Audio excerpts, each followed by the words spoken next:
Great. I hope you enjoyed this Romance by Svendsen. This is deeply inspired in folk music from Norway, and you can really hear all these um, Scandinavian kind of landscapes that come from all the beautiful melodies and also the ornaments and the different rhythms that it has. Now, when approaching a piece like this, I think the first thing is making sure we know what the notes are, but after that, once we already know how to play all the notes, is getting that clarity, sensitivity in the sound that we need from the very beginning.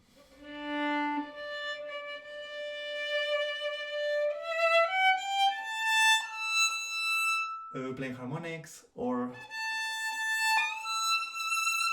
we're vibrating, it needs to have that quality of thin air, bright sun, that summer, cold summer kind of day.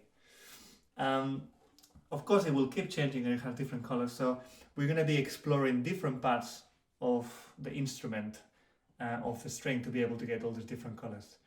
I would say, in general, when we have this beginning, I would use a lot of bow, tilted bow near the fingerboard, just to get that special color. But then, for example, when we go to A,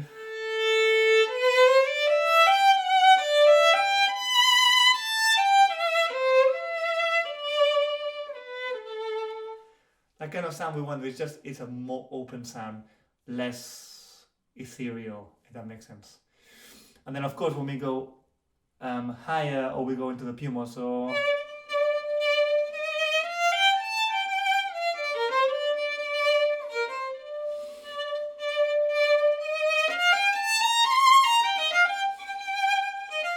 louder. When we get louder, just more bow and a little bit more into the string. Now, from C is a bit tricky, even before C. Just before C. Sorry, B flat.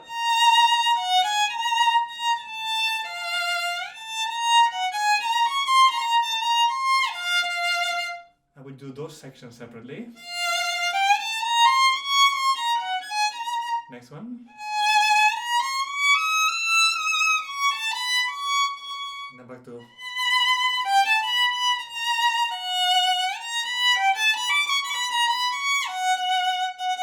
So I would do sections of 4 bars maximum and practicing them for the intonation.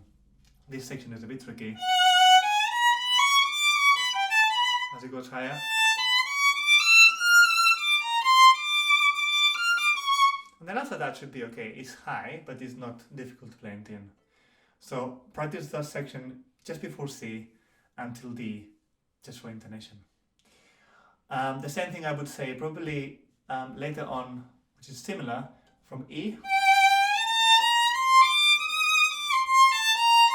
Just because it's a different tune now.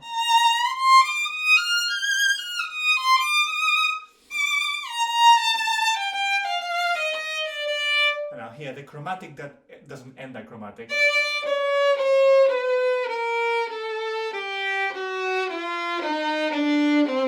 I would do that a few times just to get used to what notes are we meant to be playing. So first chromatic,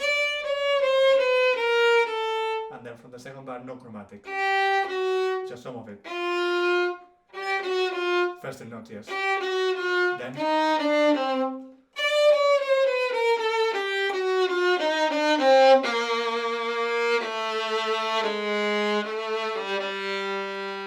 the G string with a big, nice sound.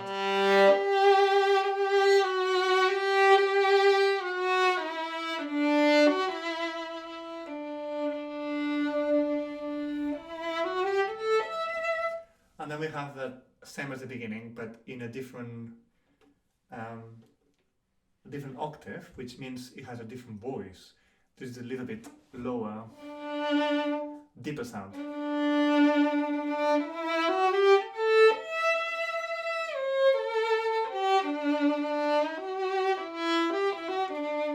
With the little ornaments that are written in. I will keep it between the G and the D string just to get that sound. And then of course it will go back to that more open sound that we talked before. Just finally, just before G is when it goes up high. The top mountains.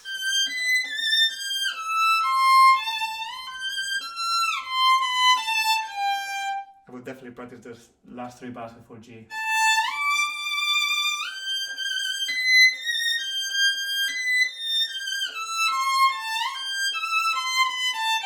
Now, just to talk about vibrato.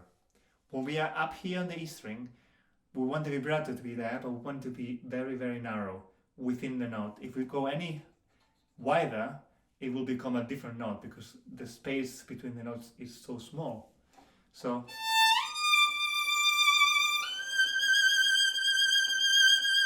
very, very narrow.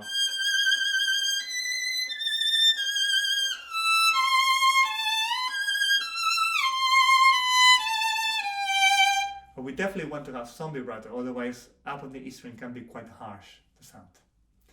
Good. And then it just evaporates into nothing. It just becomes this, again, this thin air that we started with. So I hope you enjoyed this piece, and let me know in the comments if there is something you struggle with and I can help you with. Enjoy, and see you very soon.